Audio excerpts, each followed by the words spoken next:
sir. Reading you loud and clear. Clear. The clock has started. Five, four, three, two, one. Liftoff. We have a liftoff.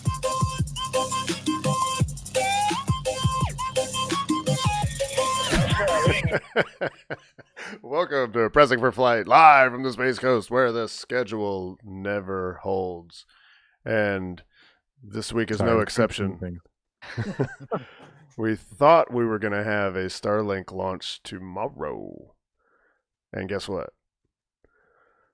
We don't. The schedule never holds, that's what. Live from the Space Coast. Working out the kinks. Working out them My kinks. bad. I got 3 computers running. Yeah, Kegel, forgive Kegel over here. He is literally operating an entire mainframe and streaming at the same time. Can you believe it? Right? He's a man of many talents, he is. How y'all doing? How was your New Year's? New Good, Year's. no Oh, I problem. hate it when people say New Year's. How was your New Year's? New Year.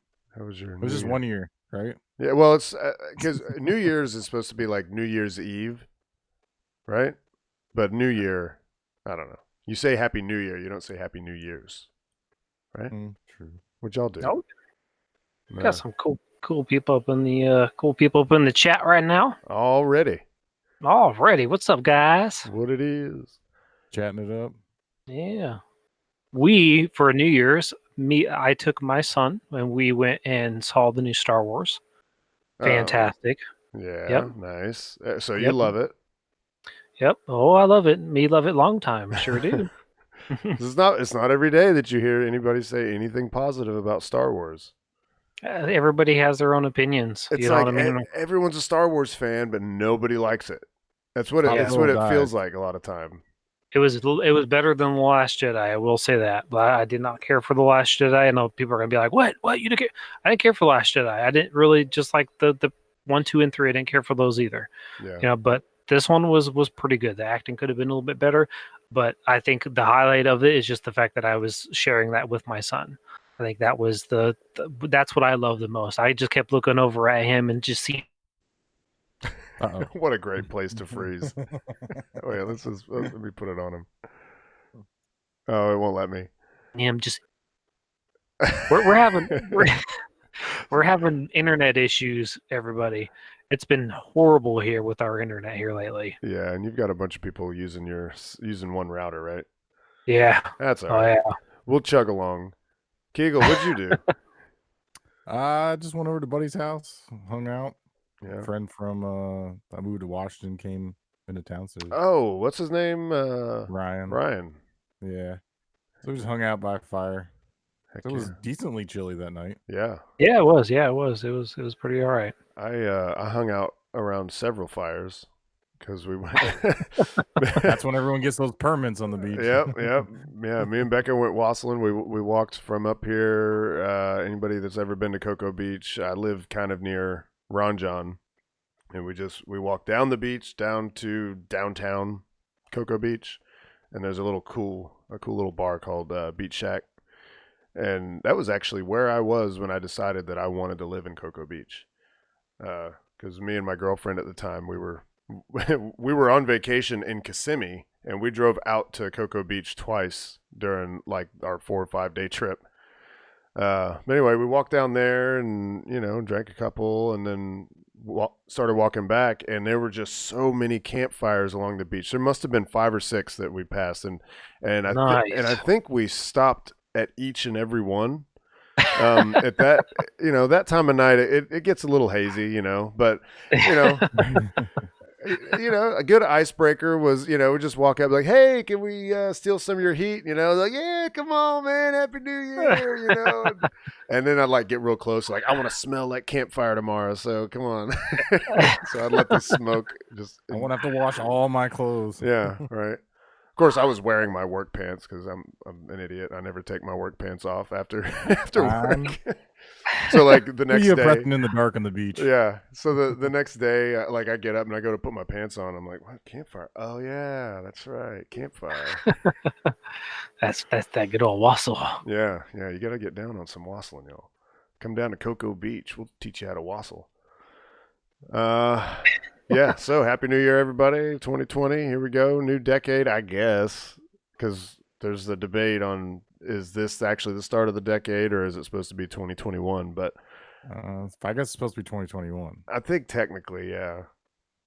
But I think it's one of those things. It's like whoever believes that 2020 is the beginning of the new decade, they will always get the jump. And so when this time next year rolls around, if anybody tries to celebrate the new decade, it's gonna be like, nah, we did that last year. So like, so you'll never win that battle. But yeah, new decade, new year. Actually, I've got a couple things. I asked you guys if you had any ideas, and we can kind of, just brainstorm whatever our big ideas were or our memories of the decade and this year specifically. But I've got a couple pulled up after we get through kind of more current things. But like we said at the start, Starlink did get pushed back. It was supposed to be tomorrow night, Friday.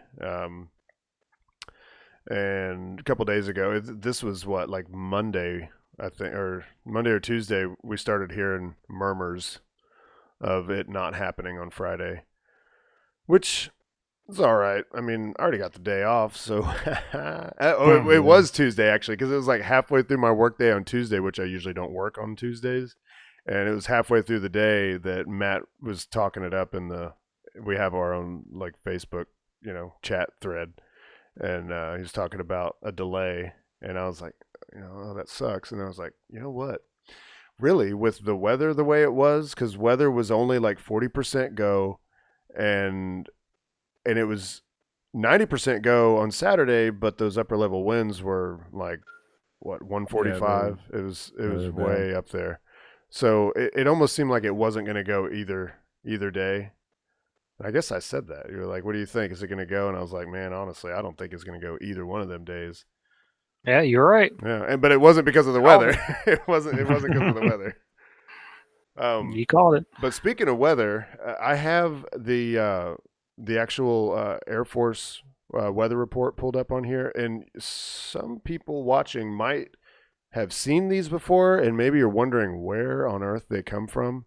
So what I'm going to do is I'm just going to step back 2 steps here, and you can see my Google search. All I search for is 45th Space Wing Weather, and the top result is going to be this right here, 45th Weather Squadron. Hit that, and any upcoming launches are going to be listed right here in this launch support. And so obviously the only launch that's coming up soon in the next few days is the Falcon 9 Starlink V1 launch. Well, L-4, that's launch minus 4 days. So we're T-minus 4 days. And then you hit that, and you have this. This is your weather report from the Air Force. And what you're really looking for, the first number you're looking for is right here. And it says less than 10. That's that greater and less than symbol. You guys remember from like 3rd grade or whatever? The gator eats the bigger one, remember? So... yeah, and they always list it as probability of violation. So remember that when you're looking at this, it's a probability of violation. And then what we always end up doing is we flip that and we say it's better than 90% go. Right? So it's less than 10% chances of violation. So that's greater than 90%. And then the next day, wait, is the next day the backup day? I didn't actually read through this whole thing. Yeah, the next day is the Tuesday. So Tuesday night is good, because I'll be off. And that's 80%. Right. Yep. Yeah, we're only 20% chance of violation, and then once you see these, obviously, you're looking and seeing what.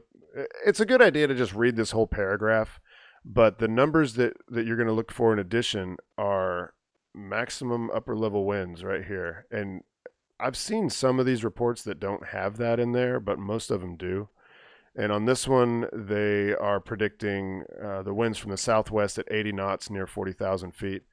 I don't know enough to know like where the altitude matters. It's always going to be like 35, 40, 50,000 feet. But when you watch these enough, you kind of start to see where the red line is for the wind speed.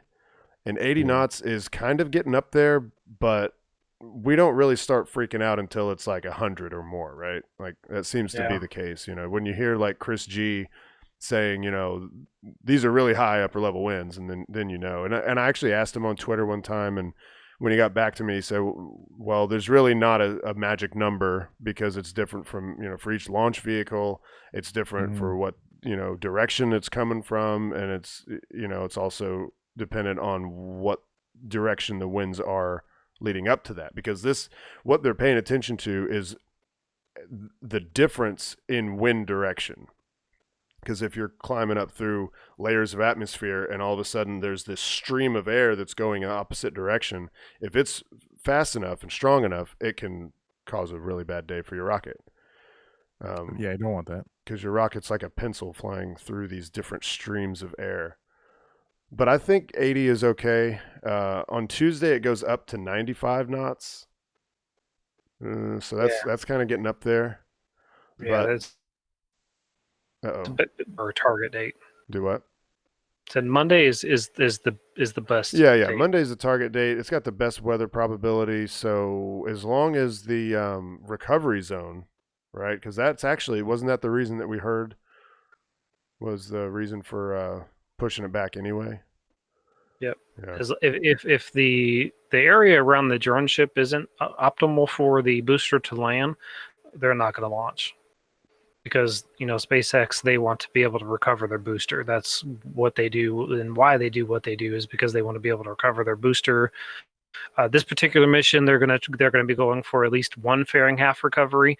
The other fairing will be scooped up out of the water, which they're making good progress to getting both of those fairing halves recovered. But it takes time and it takes practice. Eventually, we will see full recovery from SpaceX going forward, from the SpaceX fleet, of course. I wonder if That's the those. goal. I wonder if those halves, like if they're all interchangeable, like if you can, like if you have two left fairings, I know that they're probably more like port side, starboard side, whatever. But if you have two port side fairing halves, can one of them become the starboard? I wonder.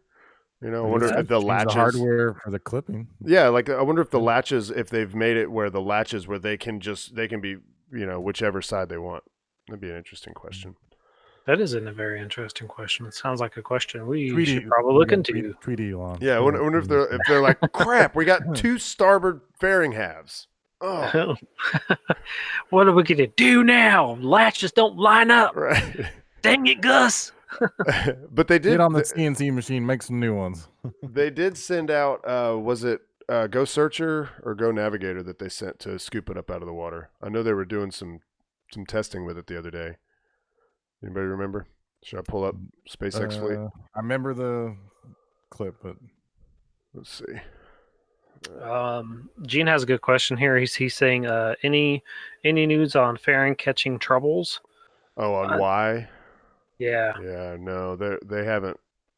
they just haven't nailed it down yet. Mum's been the word as far as that goes.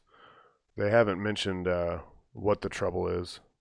Yeah, well, I'm sure like anything falling, it's going to catch different little Yeah. jet streams of wind. It's going to shift too far of the way, and the boats only go so fast.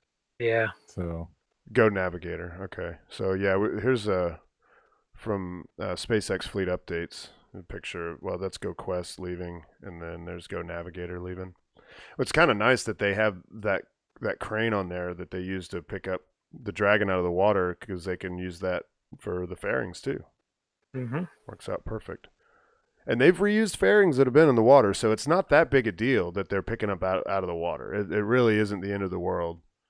It's just more processing time for them. Yeah, exactly. And they got to get it down. Like, I don't know if you guys noticed. I'm sure you did, but after the last launch where they missed both fairing halves, Elon tweeted "sigh," because I'm sure it's like that's a big deal. They need to start catching these fairings, because with this fast cadence for Starlink, man, they've talked about how it takes a long time to make those fairings, and then you got to ship them over here and all that stuff, and be a lot easier if they could just keep reusing them. Yeah, So- you're talking better part of what, $20 million for both of those Yeah, fairings. I think they said. So if they do land in the water, are they just completely useless, or just well, takes more to no, refurbish them? yeah, it takes longer to refurbish because the ones that have been reflown did land in the water. Oh, Yeah, Right. they just have to like clean them, get all the salt water out because the salt is very corrosive. So they just have to clean them up and get them. It just takes longer to process compared to actually catching it. Yeah, and I wonder if it's because the fairings themselves aren't they like carbon fiber, or if, I wonder if they've got like any kind of metal in the structure or something. And it might just be that like the electronic type stuff, like they've got little motors that Right. control the Yep, the GPS and stuff in parafoil there. and yeah, all that electronic stuff. So yeah, it's just important that they catch them. I'm And sure they're feeling that. They're like, we got to get these things. And yes, Gene, it seems as though, I guess because of the high seas, that they have been getting a lot of arm damage. I guess that's another thing that they're trying to nail down as well. I mean, it's just not, space is hard. That's what it all boils down to. You know what I mean? It's difficult, but the way SpaceX works, man, is once they finally figure all this out, I mean, they're just gonna run full steam ahead. Yeah. I mean, SpaceX is just one of those companies that they're very innovative with everything that they do. You know what I mean? They make stuff happen. So you know what I mean? So they're working out the kinks right now is basically what they're doing. Yeah. So Also, being out in the sea is a challenge too. I seen Yeah. Forrest Gump. Lieutenant Dan got really mad at the sea. Yeah, so that's Starlink. I want to keep going here because we got a lot to cover. So there was a little bit of confusion on the 27th, which whatever day that would have been, I guess like Friday. Evelyn Aravallo, she's one of the people over there near Boca Chica. She asked when Starship Mark III would be ready for the first flight. And then Elon responds with, "We're now building flight design of Starship SN1." and then everyone went, "Huh? What? What's this SN1? that was confusing, man. Even Yeah. I was scratching my head like, what? What are you Yeah. talking about? Well, they've been using that with the Raptors. Like we're up to like it. By the way, SN stands for serial number. So it's like this is basically they're saying this is the first production model. Not super neat. Huh? Super neat. They've been doing that with the Raptors for a while. Like we've heard people talk about SN6, and I think they're up to like SN7 or 8 as far as what people have laid their eyes on. So when I saw SN1, I was like, oh well, it's notable because they're calling it an SN number, not just Mark, because Mark is like a prototype, right? And Maybe they feel they got enough data and they're gonna just go on to the bad boy. yeah, straight on till morning. So that could mean that they feel like they've already nailed down the design, at least like maybe the physical structure of it. Yeah. The main thing, the main structure of it. They still got to fly one though. Right. I mean, that tells me that they feel confident enough that they're actually going to fly this one. It's not just going to be, which I think they had already said that. They were going to fly Mark III, of course, they said that. But yeah, calling it SN1 is kind of a big deal. But he does point out that each serial number will have at least minor improvements, at least through serial number 20 or so of Starship version 1.0. So here we go with the nomenclature, So it's version 1.0 now. At what point does it become block whatever? Right. Because it will. So that's really all there. It's like, so we're on to production models of Starship. So that's pretty cool. Although that kind of makes it kind of seem like maybe we won't see that much action over here at Coco anymore. Pretty sure That's why that I one shot drive was by it important. every day and I just wait for it to like either I don't know, they're just knock it over with the heavy equipment or what. Look at that crane with the ball on it. I'm just waiting for the wrecking ball to take it down. Yeah. Well, I see a big crane out there one day. I am going to start taking pictures. I'm going to get out there. Like, something that happened. Well, that's why this, with the JC Sat, and Pacific, launch, why, getting that shot that me, Steve-O, and Julia got, why it was so important, because I knew that the time was limited there. Mhm. And I knew getting that picture was going to be just an epic picture. And it did. All three of our, shots that we got all turned out fantastic. Yeah. You know what I mean? So I'm glad that we did that. Yeah. I seriously doubt they're even gonna even move it. You think I'll just leave it there? They'll probably just disassemble Just it there. take it Why down. why go through the effort if you're not gonna use it to put on side, do this whole going down the highway, getting on a barge?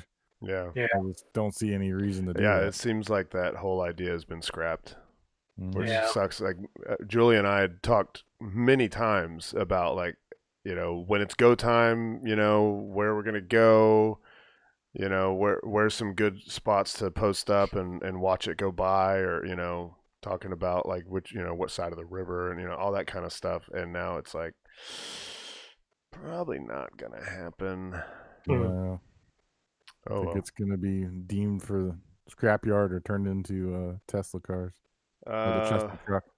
Let's see. There was a couple chat comments here.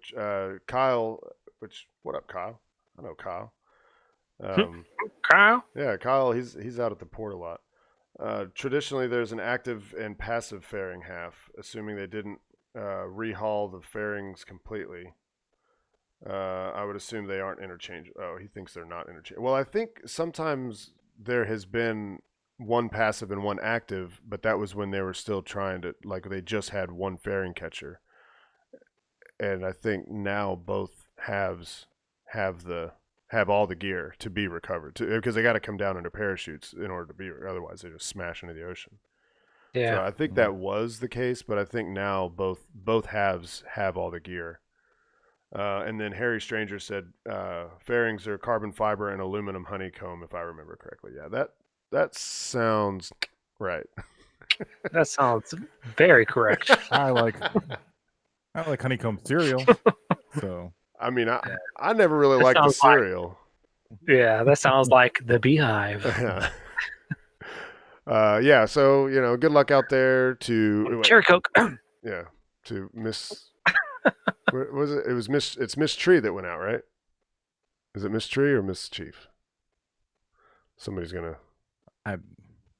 Don't ask me. I'm pretty sure it was Miss Chief or Miss been Tree. at work.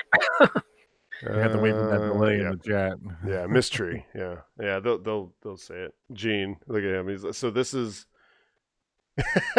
pressing for flight version 1.0 serial number 7.0. Yes, Gene. Yes, you forgot a zero. You have to add an extra zero. You found the right episode. Good job. Okay, other news. What was this? Yesterday morning? When was this? This was yesterday morning. Some people saw what they thought looked like a rocket launch off the coast of Florida. Ah, yes. Yeah. That debate. Yes, and it's a lot of people chimed in, and some people said contrails, some people said trident missile from a submarine, because there is apparently an area that's designated for testing out there. Out off the coast of Florida. Personally, I'm going with contrails, I think. Tamron Hall has American talking. It's a I do have a mute button. I was going to play that video because the video has all the good all the good sound bites. Yeah, all the good sound bites. No, all the Oh, I don't need to hear the audio. Oh, there's some people walking. Okay, yeah, right here. Get that away. Yeah, so it that does to look me, like a rocket. well, to me, Yeah. it looks like if you ignore the color of Yeah. this, that does look like a plane. The two trails are coming out like they're separated, like a plane would be. You usually see two separate contrails if you look close. Mm-hmm. Whereas on a rocket, you almost never see like with the Yeah, Delta you almost 4 got medium, you did separation. like right up close to the nozzles. You did see that, but they blended together because they were so close. Yeah. Oh, I forgot. I was gonna have like MS Paint or something pulled up to try to MS Paint. to try to Go around. well, yeah, I don't ever use it, but let's see. Okay, so let's go. Here is the Earth. Oh, that's a poor looking Earth, my All friend. right, let's try that again. We're doomed. You gonna put a turtle under there? Okay, well, Ah, there you go. there you All go. right, so and here is you. Wow, I think that That's a the really big scale is a person. little off. Yeah. Oh no, it's perfect. It's perfect. Okay, so all right, and let's say, and the sun is down here. So the sun hasn't risen yet, right? And there is a plane, and it's going towards you. Hang on, Come on, Steve. Use the force, man. I'm trying here. There we go. Okay, and then it's that's a plane. Okay, that's a plane. All right. So the sun's. Wait, I wonder if I could do like a. Oh, I can do a straight line. Here we go. Okay. So the sun's rays are coming and they're like hitting the bottom of this. I know that the way that I've drawn it, it doesn't really hit the bottom, but the sun's rays are hitting the bottom of that, the contrail. And so you're here, and the way that reflection happens, it looks like that just golden, fiery color that you would expect, for sunrises, but usually like the sun's already starting to come up. But the altitude of this plane is probably like way up there. It's like 30,000 feet up there, right? So that's what I think it is. I think that it's the sunlight hitting the underside of those contrails, which are essentially clouds. Remember, a contrail is just a cloud that's been stirred up by the spinning turbines of the plane. And so it's a cloud, so a contrail is going to react to sunlight just like a normal cloud would. And that's why I think that that's what it was. And I don't know, has there been a statement yet? Like, do you guys know if like the Navy or anybody has mentioned? No. Jordan said that a few days from now they will be putting out a statement. Yeah, That's only if it was a missile, but I'm pretty sure it's just contrails from plane. Yeah. Yeah. But it was cool. I mean, you had Julia who had posted about it, and everybody was getting on there and chiming in, and it was like I finally got to the point where I was like, man, we're the Scooby-Doo gang trying to solve the mystery. Look here, gang, there's some more clues. Come on, gang. Come on. Let's solve the mystery, Well, I know if we should tweet Pictionary and have the category of a plane's contrails being lit up by the sun to draw. Oh, you know what's funny? I had this over on the wrong side of the screen. So here's the No drawing, one saw everybody. Yeah, nobody saw it because I had it over on the left side of the screen. Oh man! So you guys, here's you. This is the Earth that everyone was laughing at. This is the plane with the contrail. This is the sun hitting the underside of that contrail. I hope that makes sense. Yeah, it was more fun when he was drawing it. Yeah. Yeah, I got to remember not to put stuff over here on this side of the screen because it covers it up. All right, but anyway, let's see. Is this okay? So this is actually a video here, but it's very, very blurry. It almost got into focus there for a second. Yeah. And it would be moving real fast, right? Like even if it was like a rocket that was really far away, it would still appear pretty fast, I think. Yeah. I don't know. Hopefully more comes out, or nothing will come out. And I think if nothing comes out, then that means it's probably just a contrail. Or did anybody check flight paths of planes that day at that time? I thought about that. Yeah. I honestly, that was my first thought when the Scooby-Doo gang and everybody was trying to solve the mystery. I thought about, okay, what flights were going by at that particular time? You know what I mean? But I never got around to actually looking into it. And then pinning it down, it'd probably be so few, or so many launches, it'd be hard to pick out which one, or launches, planes. So many planes flying around everywhere. It'd be hard to be like, yeah, this is the beach that it was on, and this is what they were looking at. Well, if you had the time of the day, you could probably narrow it down. You know, you'd think that people that live on the Space Coast could identify a rocket launch. This was the big mystery of the other day. This is what happens when we don't have rocket launches. We're debating chemtrails and trident missile launches. Yeah. Well, now people are screenshotting your picture, your work over here. Yeah, that's Oh, right. yeah? Oh, good. Gene's Here, like, Yep, Gene's gonna put that on a T-shirt. here. I'll let you. I'll even put it back up there on the screen. I'll let you grab what's your it. email? We'll email it to you. Free of charge. Gonna put that on a T-shirt. That's right. I'm tempted to do that. I'm trying to tell you. Yeah, and then just put pressing for flight right up above it. That's it, man. I won't even tell Steve-O that I would go and get that printed off until like we go to meet up one day and I'm wearing it. And he's like, "What the? You got to be kidding me, man!" I was just like, with the biggest, cheesiest smile. Yeah. Yeah, you got to do that months down the road so he forgets about it too. There you go. Yeah. We're Okay. conspiring against you now, Oh, Steve-O. there it is. I just designed the shirt. I'll show you. Our very first shirt. Now you just put PFF on there and you'll be good. There you go. Oh, there we go. Yep.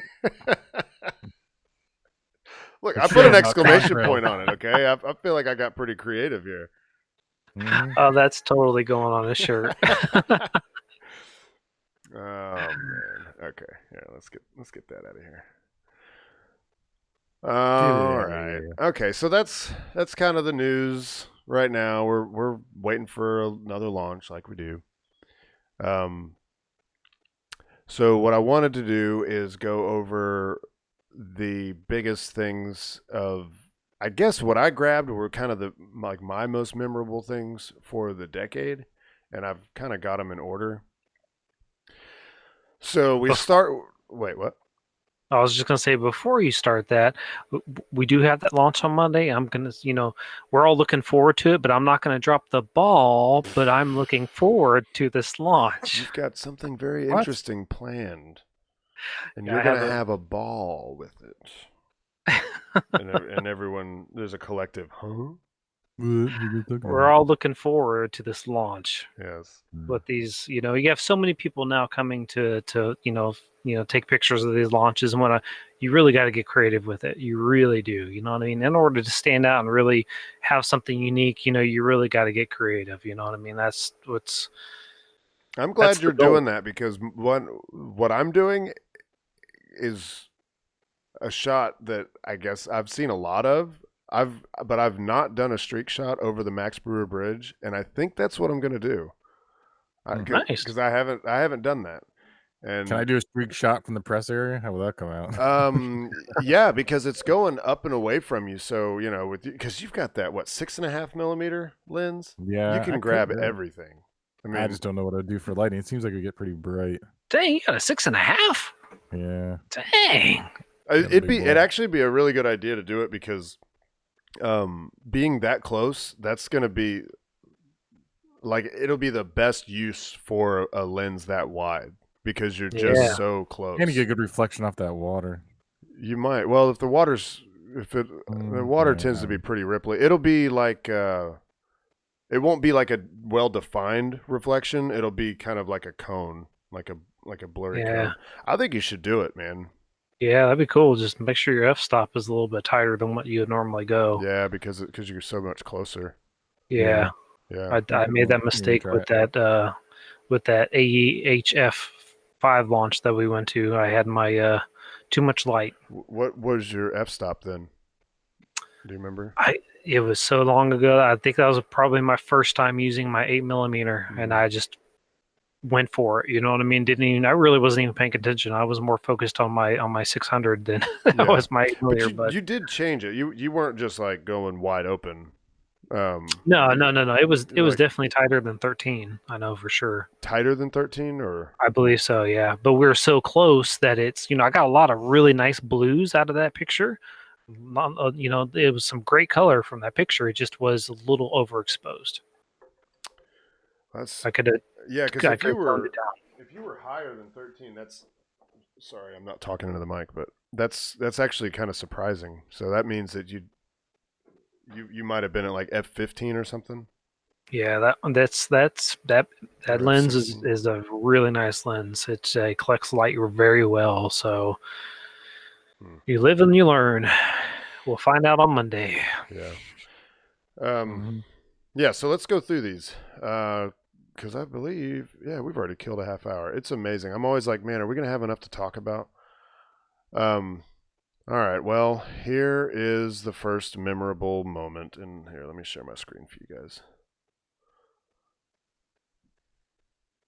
Go for main engine start. T-minus 10, 9, 8, 7, 6, 5. All three engines up and burning. 2, 1, 0, and liftoff. The final liftoff of Atlantis on the shoulders of the space shuttle. America will continue the dream. I was outside watching that. Were you? Roger, roll, Atlantis. Houston now controlling the flight of Atlantis. The space shuttle spreads its wings one final time for the start of a sentimental journey into history. 24 seconds into the flight, roll program complete. Atlantis now heads down, wings level on the proper alignment for its 8.5-minute ride to orbit. 4.5 million pounds of hardware and humans taking aim on the International Space Station.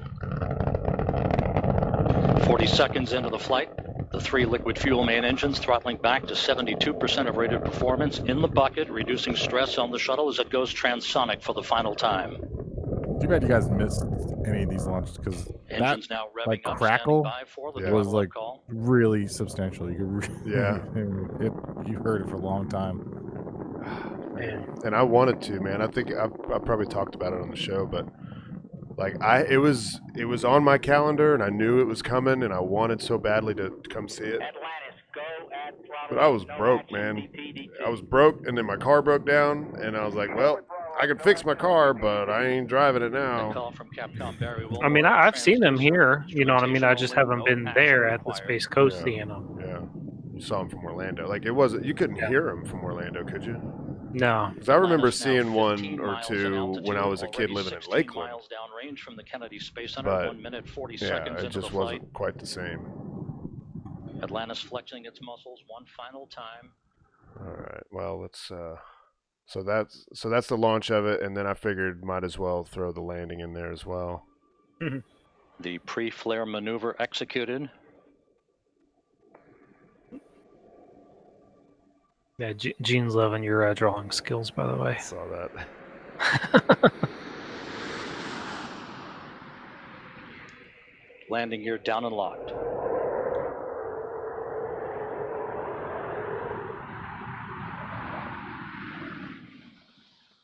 Main gear touchdown. Hurley now deploying the drag chute. Doug Hurley. Ferguson rotating the nose gear Doug down Hurley's to the going to deck. be one of the first astronauts on the Crew Dragon. Yep, one of the last and one of Nose the gear first. touchdown. Yep. Having fired the imagination of a generation, a ship like no other, its place in history secured, the space shuttle pulls into port for the last time. Its voyage at an end. That's moving. Like this guy that did commentary for all these shuttle launches, you know. And yes, Gene, if anybody's never seen the Kennedy Space Centers. Uh-oh. Okay, try that What's the again. noise? Try it again, Matt. We lost you there for a second. Oh, did you? Yeah. I was just replying to Gene. After serving the world for over 30 years, the space shuttle's earned its place in history and it's come to a final stop. Oh, well. Yeah, go ahead. Final stop. Gene was just commenting on being able to see it at the visitor center, Yeah. Atlantis, and it's pretty breathtaking when you see it for the first time. It is, man. I was delivering pizza to a hotel the other day, and I was waiting. There was somebody who was coming to meet me, and so I was just kind of hanging out in the lobby for a second and waiting. And this family had come up to the counter, and they were checking in, and they were asking about the launch that was coming up. And the guy behind the counter was telling them, you know, it's a Friday night or whatever. And I was like, wait, nope, nope, it's not. You know, I started talking to him about it and telling them that I was a launch photographer and stuff, and so they started asking me questions about it. I was like, "You're going to Kennedy, right?" They're like, "Yeah, we're going tomorrow." I'm like, "That's all you need to know. That's where you need to go." Because they had a little kid with them, their little boy. And I was like, as soon as you walk in, it's just rockets everywhere. We call it the Rocket Garden, and you're gonna love that. There's like 7 or 8 different rockets just right there. You can go and see the real shuttle Atlantis that's over there. Everyone will point you to it because launch experience. Everybody there is like, make sure you go and see Atlantis, and I told them, when I was trying to describe it, I was getting chills. It was like, when you go, like, it's going to bring a tear to your eye because the little thing that they have you watch right before you see it, it's so moving. If you've never seen Atlantis, it's worth it. Even if, I'd hate for anybody to come down here for a launch and not get to see one, but seeing Atlantis, it makes it worth it. Even if for whatever reason, you come down and the launch you came to see gets scrubbed, make it over there and see Atlantis, and you won't be disappointed. And then, of course, there's Saturn V. You can go see the real Saturn V. That it just never flew. Right? It's a real one that never flew. Am I getting that right? Yeah, it's a real Saturn V. Yep, that's correct. So there's enough cool stuff for the space nerds to see here that you'll definitely. And once a year, they have Yuri's Night, which is you get to actually party underneath the Atlantis there at Kennedy Space Center. I went last year. It was absolutely amazing. 501st, which is what I'm wearing right here, 501st shirt.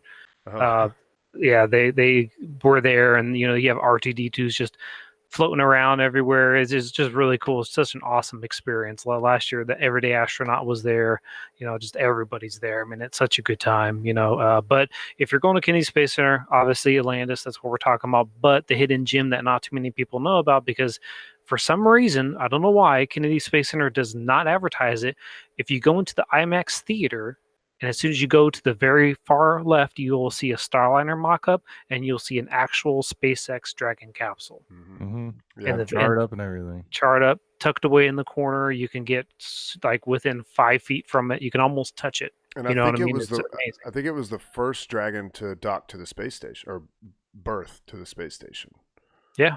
Right. Yep. Yeah, they have it. It was the COTS 2, right? It was COTS 1. They just went into orbit, came back, and then COTS 2 they actually went and were birthed with the space station. So that's a good piece of history right there, especially if SpaceX is the company that got you into this, like so many of us, I was into it, like I said, I wanted to come see the last shuttle and everything, but it was SpaceX that got me in, and so whenever I saw that for the first time, I was like, oh, cool.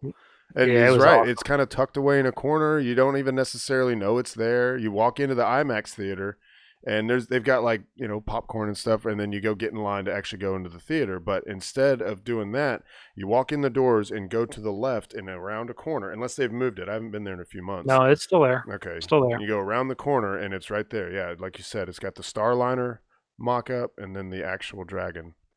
Yeah, they have a really huge SLS mock-up rocket model as well, which is pretty neat.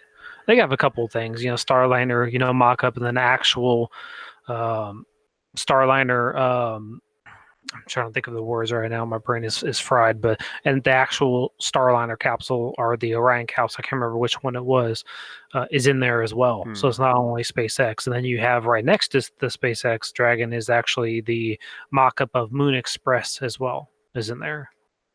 Oh, I don't think I've seen that. Has that been there? How long has that been there? It's been there for a minute. Okay. So right next to the SpaceX Dragon capsule is the Moon Express. It looks like an oversized air compressor is what I think of when I see it. But it's pretty all right. You know what I mean? That's what it looks like. It looks like moon needs air anyways. That's what it looks like. Looks like an air compressor. Oh man, I wonder what they're gonna do with that Vector rocket. Because Vector that's hanging up still? They just filed bankruptcy, didn't they? Yeah, that one's still hanging up. Still part of history. Yeah, for sure. That's just a bummer, Yeah. Eventually, Kennedy Space Center will be getting a SpaceX rocket to add to the Rocket Garden, that's right, as well as the ULA rocket as well. I mean, it's here somewhere. The Falcon 9 that they're putting in there is around here somewhere, I'm sure. Oh, it's on base. Yeah. Yeah, it's on base. They're just I don't know what they're waiting for. They're Yeah. just waiting for a time to get it over there and get it all strapped I down. mean, if they're waiting for maybe some downtime, that now would be that, right? Like now's not the tourist season. Now would be a Yeah, good now time. the Get on Christmas it. is over. Somebody make a phone call. That'd be something that they could probably accomplish overnight. Like if they really had enough crew, they could probably get that done overnight. Yeah. There's like it was last week. I was out working and I had to go to the visitor center, Mm-hmm. and because we have equipment on top of the Atlantis building, and I was wearing my Artemis hat, and I was like, I'm gonna go have lunch in the cafeteria. So I walked towards the cafeteria, and it was slammed. I was like, never mind, I'm gonna go to Subway. And, but as I was coming up, opening up the door, this family came by, and they go, "Hey, where'd you get that Artemis hat?" And I was like, Yeah. Where did you get that? I got it in base. Oh, really? Or Or at the Sand Space Museum? Or not at the space shuttle or the space station launch comp or the space station launch facility or processing processing? Yeah, facility. processing. Was Yeah. it during the social? No, it was when I had to fill out some paperwork there. Oh man, yeah, because they do have that little gift shop in there. I remember that That's from where I got it. from the previous NASA. It was on set. sale, but the people were like, "Well, future Atlantis astronaut, our daughter, that's her age, or that's gonna be her." And it's like they don't sell it. We can't find it. They went in the gift shop. I was like, I got it on base. Maybe when I get the Saturn V building, maybe they have it. Maybe. But Yeah. I was like, you're dropping the ball, kind of space. Yeah, really. I mean, because it's the gift shop there is like the biggest gift shop, the biggest space gift shop on the planet. Yeah, and you don't have artisan hats, artisan hats, or shirts or anything. They're like they got nothing. Yeah, they really should. NASA's big thing. It's another it's another reminder that it's not actually NASA that runs Kennedy Space Center, the visitor complex. It's a company called Delaware North. Delaware North, Yeah. And they you like know, to they do a everything. pretty good job, and it seems like they have really embraced the NASA message and stuff, as far as like, the different exhibits and stuff that they have. But I think if like Jim Bridenstine was running that place, it'd be Artemis everywhere. Yeah. But if you're looking to support something a little bit more local and a little bit more mom and pop shop feel, the Sand Space Museum, they have a lot of great patches. They have a lot of really good. I've bought like 2 SpaceX shirts from them. And what's really cool about the location of that is you have I think it's like Space Florida there, and Moon Express is in the same little building, and the SpaceX Launch and Landing Control Center is all in the same right there, vicinity. But the Sand Space Museum is just that. It's a museum. I think Julia does some volunteer work there, and you get to go in and you see, you get to go and tour. They have pieces of rockets in there and just all this history. But when you go towards the back into the gift shop, it's a small gift shop, but they have a lot in there. They have models that you can buy, patches, challenge coins, t-shirts, hats. It's just stuff that you would normally, it's hard to find sometimes. So like mission patches, so any of the missions, so like the Starlink, they might have that in there. You know what I mean? So there was one patch that I had to buy there because for whatever reason I didn't get the patch from covering it as media. I think I missed, like they passed it out at some point that I wasn't around, and so I ended up buying it from there. So you can get obscure. It was Amos 17, just an obscure mission. They have all these different mission patches there. Yeah, they have a lot of patches, a lot of good stuff. So if you're ever in town and you're going to do the whole Kennedy Space Center thing, that's awesome. But definitely go and check out Sand Space Museum. It's all volunteers that work. It's all done by donations and everything. So it's going for a good cause as well. So definitely go and check them out. And if you do, keep in mind, do not take pictures of the Air Force gate. Yeah, they don't like that. They don't like that. Like some people may not realize that, and you can take pictures of the launch pads and stuff, but be careful where you're pointing your camera because they do not want you taking pictures of the gate. Yep, that's a big no-no. Yeah. All right, let's see. Another one that really stood out in my mind. One of the first times I ever cheered, maybe the first time I ever actually cheered for something space related, was the Curiosity landing. Oh yeah. They streamed it live, just kind of the mission control, and I queued up a spot. It's like I think it's about a minute before actual touchdown, but I think a lot of the chatter is really cool. Down to 86 meters per second at an altitude of 4 kilometers and descending. We've lost tones from Earth at this time. This is expected. We're continuing on Odyssey telemetry. This is very tense. I remember watching this. It was just like, oh. Ground solution equals minus 10.8 meters, vertical velocity of minus 82.8 We are priming meters per second. start enabled, standing by for back shell separation. Yeah, the insight Signal line Odyssey is still here as strong. well.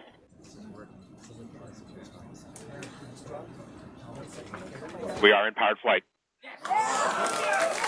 That was a big deal right there. They were in powered flight.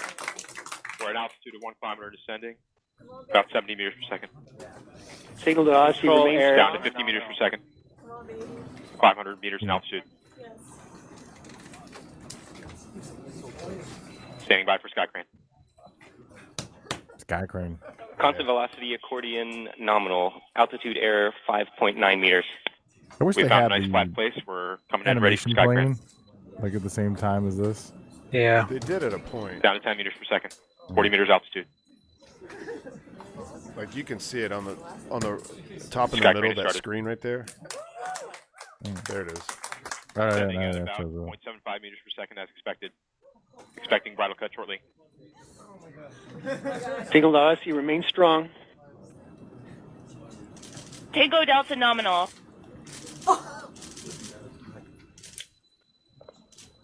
Yep. UDLCOM configured. Rim stable. UHF telemetry. Rim stable.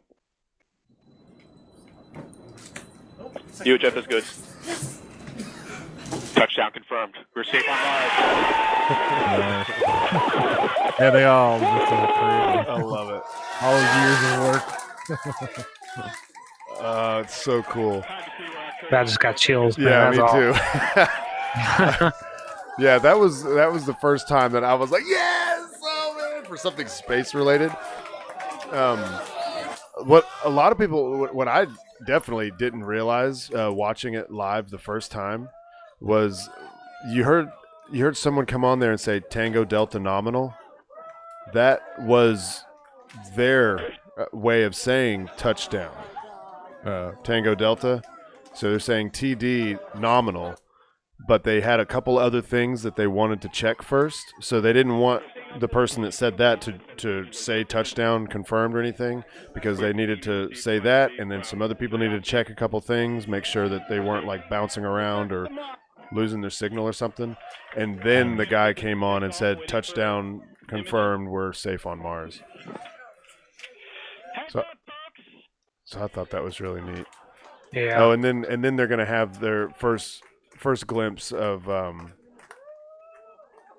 image here. Let me skip it ahead a little bit. Late afternoon sun, and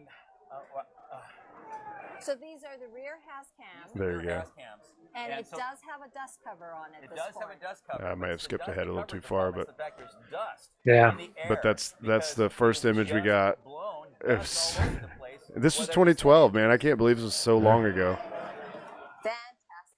So playing this actually reminds me of this past year of InSight landing on Mars, and that was an exciting time as well, because I know myself, probably you, Kegel, everybody, you know what I mean, all had their names on that on that mission as well. Right. So I watched that thing tooth and nail as well, man. Watching that touchdown and everything, and at work watching it and everything, that was pretty exciting, watching InSight land, and I love this stuff, man.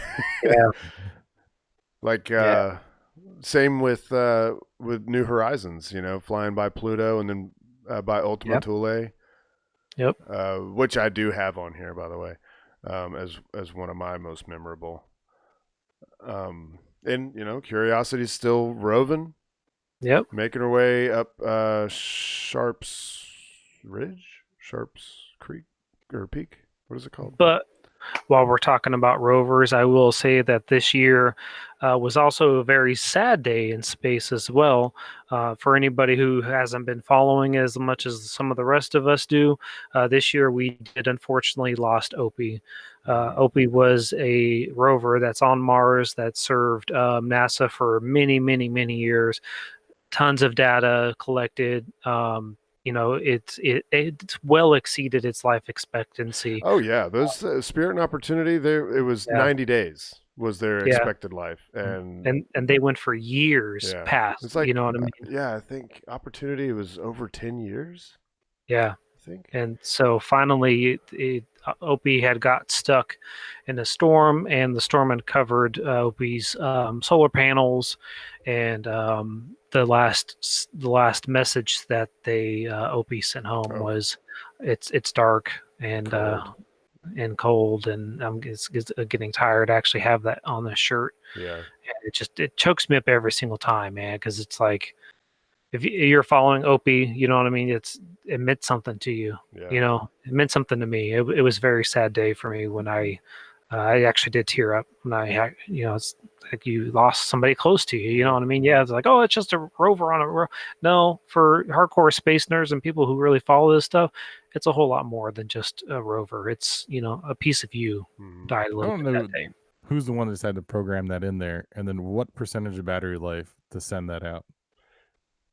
Well, the phrase wasn't word for word like that. I heard a podcast with someone, and they said they're paraphrasing, but it's essentially, it was sending like a last signal of, these are the vitals.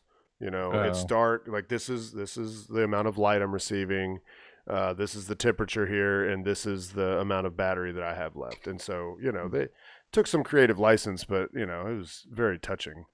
Yeah, I just figured maybe someone actually programmed that in. Just it would be it would be interesting. Yeah, that's all sends back. But 15 years is how long Opportunity lasted. Well, I wonder what happens if another storm comes by and dusts off the solar panels if it comes back again. No. Well, there was something. If I can't remember what it was. It was like, if this much time went by, then there would be no way for it to, because batteries are dead. Yeah. Well, if they were able to get juice, but then the clocks would be off, and even if Opportunity woke up, we're not listening for it, because it actually takes with that frequency. Yeah, it takes resources, and you had to point an antenna and all this stuff just to even listen. And there were certain times throughout the day that it was supposed to check in with Earth, but with the batteries dying, and that was part of their issue, where they were trying to regain communication with it, but they said that like the clocks were going to be off, so they had no way of knowing at what point it was actually going to try to radio back. Can you imagine years and years down the line, when we finally step foot on Mars and we finally start maybe possibly even colonizing Mars, somebody's going to find that. And just to think down the road, maybe it might be past our lifetime, but down the road, eventually that Opie might be in a museum somewhere. Yeah. Well, I think they need to build the museum around it, right? That would be the thing to do. Make like a glass bubble around it, so you can get nice and close to it, but you're not going to be able to touch it. No kid's going to be able to spit gum at it. That's what I was saying. Then space teenagers are going to come by and kick it. No, right, yeah, but make it, protect it. Build the museum around it. Like I feel like that's what they should do with all the Apollo landing sites and all that stuff. Yeah. Is make it where we can see it, but not interfere with it. I just as soon as you just said that, Kigo, I could just think of, dang it, Dad, this is not the rocket pack I wanted for Christmas. Stupid rover's in my way again. Why'd you have to build in front of the rover? Yeah. I said I wanted the double feature rocket pack, the one with extra propulsion. You got me the single propulsion. I wanted two super laser eyes, not one. All I wanted was sharks with freaking laser beams on their head.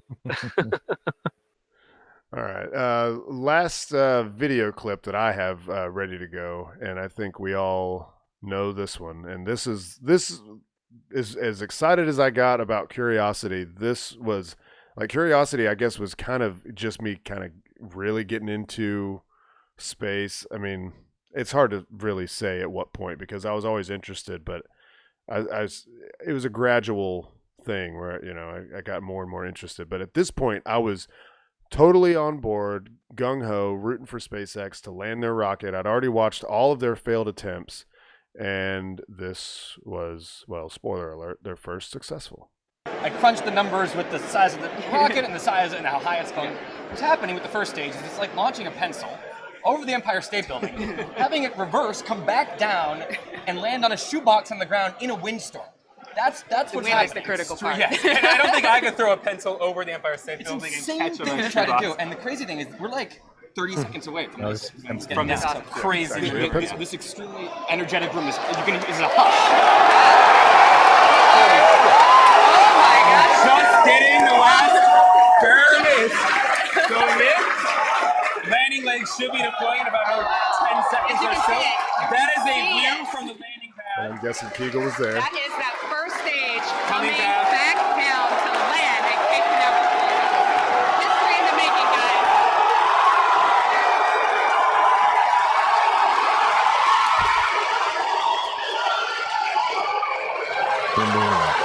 Yeah, I was up there. Well, I was at the beach there. Stage 1 is landed. LZ1, the Falcon is landed. Landing operators moving to procedure 11.100, section 3 on LZ1 BNet and recovery net. Repeat, the Falcon. And there's Gwynn's shot well. That's Gwynn right there. Oh man, I couldn't believe what I was seeing.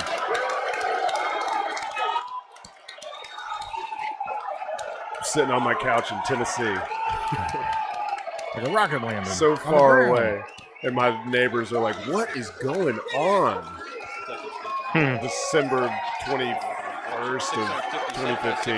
There's Super Bowl going on. Super Bowl's in February. Oh, man. And like, oh, that was like the first time we'd ever like seen what it should look like, you know?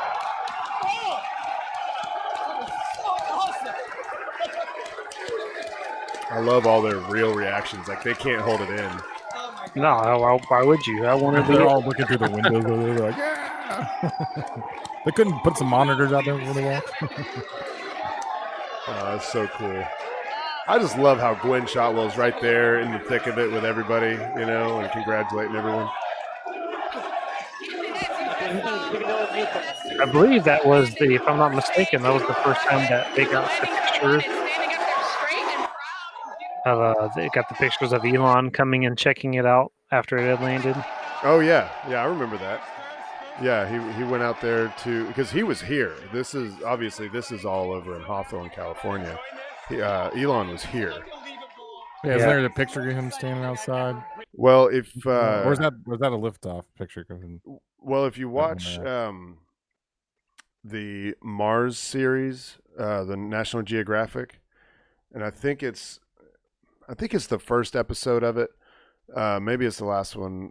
I don't really remember, but they've got a clip of him watching it, and he's there at like that grassy area between the Sand Space Museum and right on 401, and he's watching it.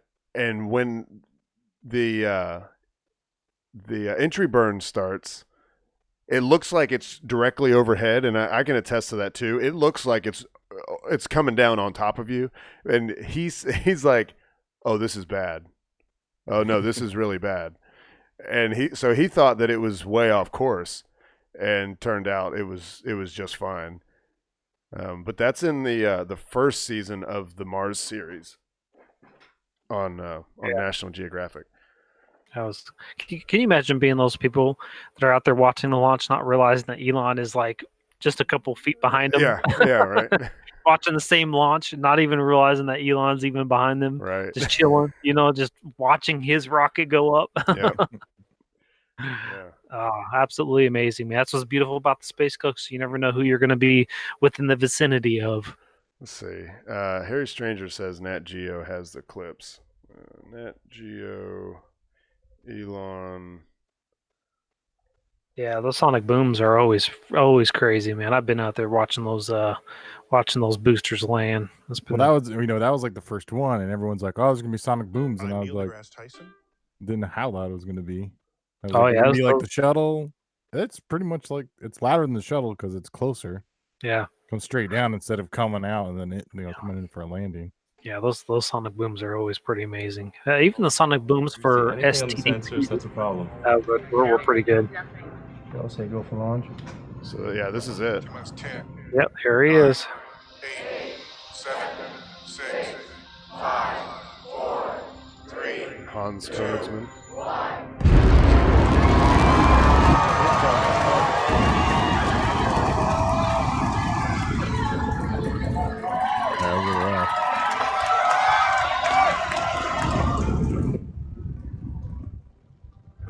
It's going, baby. Come on, baby. He's like, yep, I'm going outside. Screw you guys, I'm going outside. Yeah, I think that's when they got a picture going when he went outside on his little. Yep, there he is, right on the 401. Notice how they're not filming the Air Force gate. Yeah, filming west. Yeah. Main engine cut off. We're going to separate the stages and begin the second stage ignition. Oh wow. Jason said, yeah, the boom boom's awesome. Boom boom. Main engine cut off. The first stage is returning to land as the second stage powers the Orcom satellites to low Earth orbit. The fairings have successfully deployed.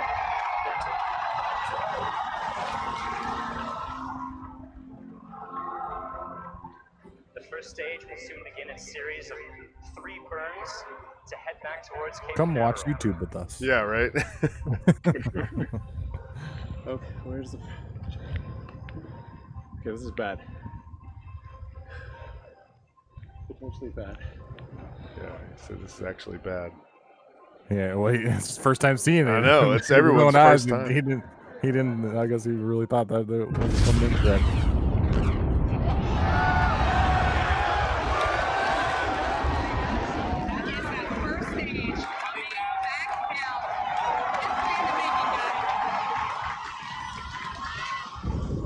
Elon didn't have much confidence in that one. I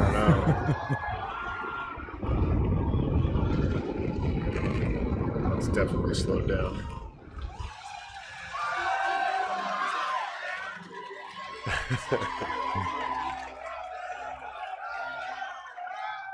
Was there a reaction? Oh, there he goes. He runs back. Yeah, it's standing up. It's standing up. Like an explosion. Yeah, man. Oh my god. Now look at this. Look at this. Such a small team in there. Yeah, I was thinking the same thing. You go to the other place, it's just Holy 1,000 smokes, people man. there, and there's 15 at Cape Canaveral. It's so cool. Oh man, this is like this window of opportunity is All right, open let's hear this. for life to go beyond Earth, and we just don't know how long that window is going to be open. But the thing that gets me most fired up is that creating a self-sustaining civilization on Mars would be the greatest adventure ever in human history. It would be so exciting to wake up in the morning and think that that's what's happening. Yep. Well said, Mr. Elon. Cheers. Cheers, Elon. Yeah, man. I think that's gonna be remembered. Like, you know, there's a lot of, like, you know, politics and competition and stuff with, you know, among the rocket companies and stuff. But I think, you know, 20, 30, 40 years from now, it will be remembered that SpaceX decided for themselves. The government didn't help them figure out how to land their rockets. Like, they didn't give them money to do that. Yes, the Falcon 9 was helped along by the contract to make both Falcon 9 and Dragon. When NASA gave them a bunch of money for the contract to deliver cargo to the space station, that helped to develop the Falcon 9, but that wasn't to help them land it. They took that upon themselves to figure out how to land the thing and then reuse it. And we don't know the numbers. They don't, you know, they're a public company. I said this last week. They're a private company, so they don't have to talk about their numbers and how well they're doing or how much profit they're making from each Falcon 9 or whatever. But what we do know about SpaceX is when something's not working, they switch to something else. And just the fact that they're still landing their rockets and reusing them means that they are doing well with that. They're not losing money by doing that. Yeah. So it's that video right there of landing the Falcon 9 for the first time, that is a monumental achievement. You know, as even, you know, some of the, you know, some people that, you know, there are people out there that don't like the new space, you know, and talk a to lot a of lot people, about, especially on this coast, when, you know, back in 2015, 14, when all the talks about it, they're just like, they'll never be able to do it. It's, you know. yeah. And they did. And then they totally did it. And then they're like, well, they're not going to be able to reuse it. And then they totally did. Well, they can't do it twice. Yeah, Yes, they can. Now they've got, is it 2 boosters that have flown 4 times? Or is it just the one? I think it's 2. I think it's 2 that now. have flown 4 times. And that number's just going to keep going up, especially with Starlink. You know, I think this year is going to be gotta reuse them. Yeah. This year is going to be a big proving ground for all of their reusability. They can't be falling in the water. Yeah. They're to the point now where it's like, if they crash one, it's like, ooh. Yeah, Whereas in the past, it's always been like, okay, we're getting better, you know. But now it's like, we got to catch them. Yeah. But if you're in town for a launch and you're able to come to the port to see that booster come in, that's a life-changing event as well. Yes. That is absolutely amazing seeing that thing. Now, I haven't totally been paying attention, but this Starlink is land or water? Drone ship. Yeah, they're all Starlinks are going to be drone ship because they are low Earth orbit, but they're so heavy. The Starlink satellites, with 60 of them on board, is actually the heaviest payload that SpaceX has ever launched. Yep. Okay. And that's why they have to do a drone fuel. ship. Yeah, they got to burn too much fuel to get it up there. They can't come back to land. But if you're in town and you're able just so happen to be in town to see the boosters come back, you want to check that out. You should, if you're coming for a launch, if you can allot enough time to be here for the Falcon 9 to actually come back to the port, then totally do it, because you can get closer to that thing. I mean, you get closer to the rocket than we get when we go to set up remotes and stuff. When we actually go out to the pad, we don't get as close as you get when the rocket's coming in. And that's only when it's coming in, because then it's coming about midway in the channel. Because once it gets parked on the other side of the channel from where you can be as you know, just as a person in the port, you're quite a bit further away. But when they're just bringing it in and you're out there on the pier at Jetty Park, you're pretty dang close to it. And it's a really good opportunity to get a good look at it and really get a sense of scale. And there's usually people walking around on the deck. So, you know, it's not just this arbitrary large thing. You can really get a sense of scale that photos just can't not do. I mean, we try to take shots, you know, for people, you know, I always try to get something, you know, with a person in it standing next to the leg or under one of the engine bells or something like that. But seeing so huge. Seeing it with your eyes is just way different.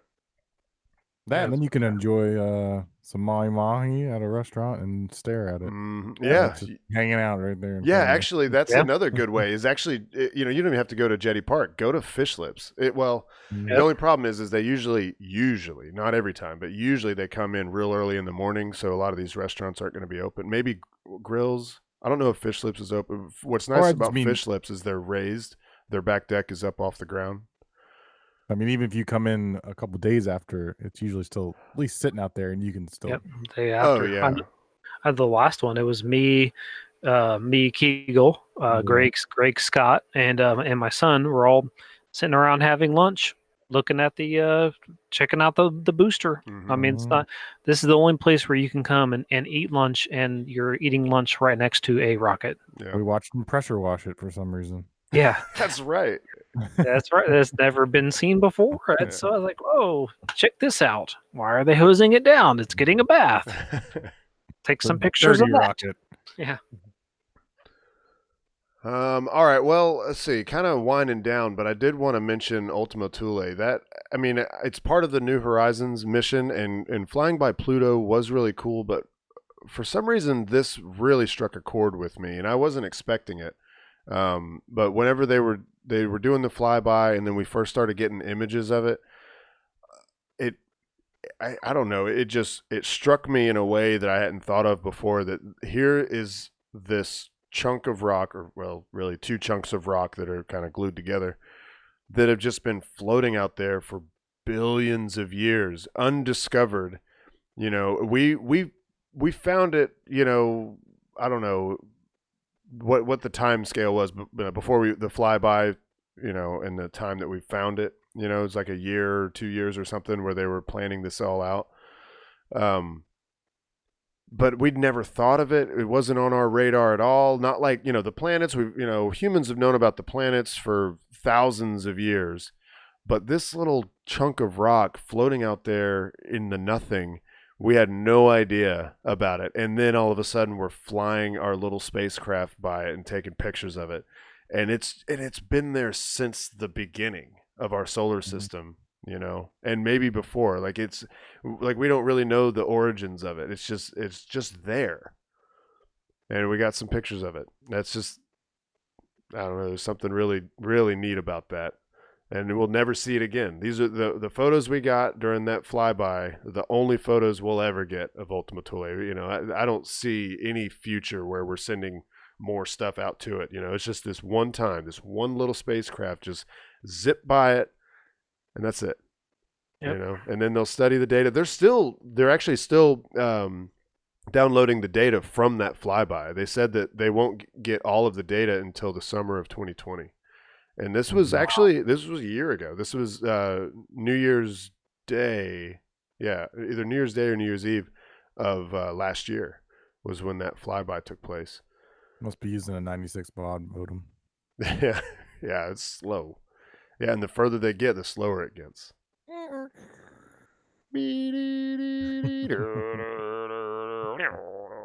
up the phone, Mom. I'm on the internet. You got mail. Oh, wait, let's see. Oh, thank you, Harry. Arakoth. Yeah, they've changed the name. I should have pointed out. The name is not Ultima Thule anymore. Arakoth was discovered on 26th of June in 2014 by astronomer Mark Bowie and the New Horizons search team using the Hubble Space Telescope. Okay, so it was found 4.5 years prior to the flyby. Okay, and then they were planning it out. And there's actually a really good documentary. Harry, if you catch this, can you remind me of what the name of that documentary was? Where they talked about how they were trying to verify the shape and size of it by a certain occultation. It was going to pass in front of this, between us and this one star, and they needed to get somewhere down in South America along this very thin line and hope there were no clouds. It was going to be kind of like trying to watch an eclipse, but the line was even smaller that you were allowed to be in to be able to see this. And they used it to be able to figure out the actual shape of it. And that's how they figured out that it was like a snowman shape. Interesting. Yeah, man, what is the name of that? The space. Let's see. Space Snowman. I think it was actually like a NASA documentary. Let me see if I can.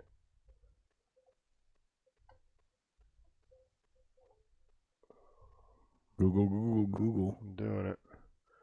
Summiting the solar system. There it is. Okay, so it's New Horizons Summiting the Solar System. And it's a two-parter.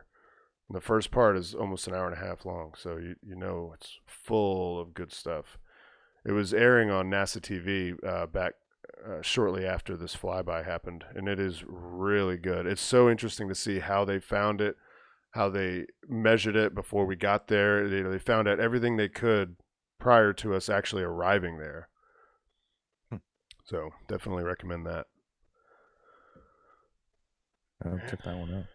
And put that in the show notes. Show notes. Becca's not here for show notes, so good luck. I'll throw some keyword tags in there so people can find it. But man, I am not good at descriptions and stuff. Becca, we need you back. Yeah, get those employees in shape. Have them work. Yeah. Get someone that can close for you on Mondays and Thursdays, or Wednesdays and Thursdays. Anything else, y'all? Anything else? Chat. Anything? Have you guys? I hope you guys have been watching it, because I have not been able to keep as close a tabs on it this go around. Were there any Someone was suggestions? commenting about that. Well, not suggestions. Jason. Yeah, Jason's been chatting it up. He said that YouTube's views between the shuttle's 300K and the Falcon 9 landing is 3.5 million. Right. Yeah, I saw that. But then I guess also for the shuttle, I think it depends on what one you find on YouTube. Yeah. Because there's tons of them. So I guess you got to find like the oldest one. That's true, and Probably there have might the highest views. There might be something where people that want to see a shuttle launch are just Googling shuttle launch, and there were 135 shuttle launches, so you pick one and you end up just watching. So they're not as concentrated on one, although it was the last flight. Yeah, that he's comparing it to. But then I don't even know if NASA had a YouTube channel then. Yeah, I mean, back then social media wasn't what it is today. Oh, and yeah, NASA would have nothing to do with that. You know what I mean? It Like, took them a long time to come to the social media world. But that's why NASA has, the socials now, is because they want people who have a following to be able to come on there, cover it, you know what I mean? And it's free advertisement for them. You know what I mean? They're trying to break more and more into the social media world because they're starting to see now that, hey, social media is where it's at. You know what I mean? If you want attention on something, you got to have a social media audience, you know what I mean? And hopefully, later on down the road, hopefully here soon, they'll see social media as a legitimate news source as well. Yeah. You know what I mean? So that's kind of the hope and wish, is that they realize, hey, this is 2020 now. You know what I mean? People don't really read newspapers anymore. People don't really read magazines. It's all phone. You know what I mean? It's all phone. It's all social media now. Social media is the new newspaper, basically. Yes, Digital. Jason. Jason missed the beginning. Yeah, we did talk about the Starlink launch, and it is now scheduled for Monday. As far as we know, it's 9:20. Right, 9:20. Yep. And you can thank Mr. Kegel there. He keeps all the events updated on both Next Horizons Spaceflight Facebook page and the Pressing for Flight Facebook page. I had to cancel the event and make a new one because dumb Facebook. I know. Yeah, we were talking about that before. Yeah, we were talking about that before. Like, I think you can edit the date maybe, or the time as much as you want, but not the date. Yeah, they'll only let you do it some X amount of time. That's the only thing about Facebook pages events, is they'll only let you do it an X amount of times. Right. So make sure if you're on Facebook and you don't already like Next Horizon Spaceflight or Pressing for Flight, make sure you do that. Obviously we're on Twitter as well. It's Next Horizons SF, and Pressing for Flight, that's a number 4. If you're watching this right now, you see all of our Twitter handles. Just reach out to us. We're all pretty talkative. The only time I'm not like getting right back to people is whenever I'm at work, because work comes first. So that happens. Yeah, I do the same thing. But yeah, reach out to us. We are definitely talkative folks. With that, anything else to add? No. Looking forward to Monday. Yep, Monday night. Yep. And then Thursday we'll have the show. We'll talk about the launch, and then I would think that it's either going to be Friday or Saturday morning that the rocket will come back. That'd be my guess. It's still going to happen on the 11th. I don't know. That's Saturday. That's right. It's supposed to be 8 a.m., right? Have we heard? Because I've been trying to figure out if I need to worry about work, but I don't think I do, because it's supposed to be 8 a.m. no matter what day it is, right? It's not like a long stretched out window. Do we know? Yeah, I mean, it's not like going anywhere. Well, I mean, the thing is any given day I've got to be at work at either 10:30 or 11. So that means if it's an 8 o'clock liftoff, then I don't have to worry about work. So that's great. Yeah. As far as I know, from what I understand, I'll have to research a little bit more. From what I understand, there's not really too much of a window. I think it's kind of like a CRS mission, where if they don't launch at a certain time, they're just not launching. From what I understand, I could be wrong. I'm probably completely wrong on this, and I apologize if I am. I haven't researched it enough. But from what I understand, it's 8 o'clock liftoff. It's going to go up, do its thing. You know what I mean? And it's going to be spectacular. Yeah. I will be there to witness it with these 2 eyeballs. Yeah. It's going to be really cool. And I could see that like how they could do a window, just because it's not like it's trying to get into any specific orbit, but at the same time, you don't want to just clear the airspace for hours and hours on end. Exactly. That's the thing. So, but I'm pretty sure they're targeting 8 a.m. specifically. So keep your ears to the ground, and hey, watch, like we said, our on the Facebook pages, Next Horizon Spaceflight and Pressing for Flight. We'll have events up for them. It's getting close enough that we might go ahead and put up an event for the in-flight abort here in the next couple days. Because I already got one up there. Oh, you do? Yeah. Oh, okay. Yeah, Keith already has those up. Okay. But this launch is going from 39A, so this is not 40. This is 39A. Right. So what's it set on? Huh? Did it say 40? Or I got it on the right pad, don't I? I don't even know. No, this is 39A. No, but what did I have it set as? Wrong or right? Oh no, I don't even know. I didn't even look at your events. I'm just letting anybody I know thought you who. were trying to say, hey, you got No. If anybody is trying to scope out to where they want to watch this in-flight abort on the I got 11th. it. 39A, yeah. Yeah, 39A is going to be your pad. From US1, you can see 39A. It's very clear. I mean, that's a good spot to watch at US1. I believe 401 is a good spot to watch it as well. I would expect Playa Linda to be closed. I haven't checked into that, but I would expect Playa Linda to be closed for that because they're expecting falling debris. Yeah, Playa Linda is almost definitely going to be closed. They're not going to let anybody on there. It's just too close. If they do, that's where I'll be. I'm trying to tell you. But if they do, you're going to have to get there really early, man. Like as soon as they open. When they open. I'm trying I to hope I'm working it, but I doubt it. It's NASA. I don't think so. Yeah. Because they'll be at the press site. Yeah. Yeah. All right, folks. Thank you for joining us in the chat, y'all. Thanks for chatting it up. For real. Yeah. It was a very active chat again. Yeah, thank you guys. It was really cool, man. We really do appreciate that. That's what's great about going live, man. You get that one-on-one interactions. Yeah. Close us out, bro. All right. Shutdown sequence initiated. Shutting down.